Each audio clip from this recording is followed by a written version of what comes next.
Sabi ni Senate President Miguel Zubiri ay pinondohan na ng malaki ang ating Coast Guard, 20.8 billion pesos para labanan ang pambubuli ng China dyan sa West Philippine Sea. At ang Pilipinas ay nagbabalak na magpagawa ng pagawaan ng barko para siyang gumawa ng warship ng Philippine Navy at mga armas na siya namang gagamitin ng ating mga kasundaluhan.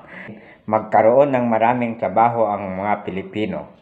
Masarap pakinggan pero sana ay mangyari na ito. Pero sabi niya naman ay may budget na para doon.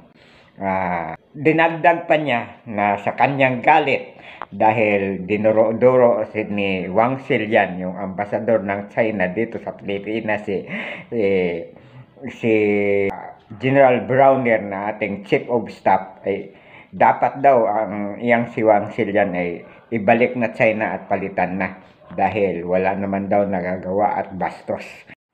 Please follow me sa aking Facebook account, comment, like, and share.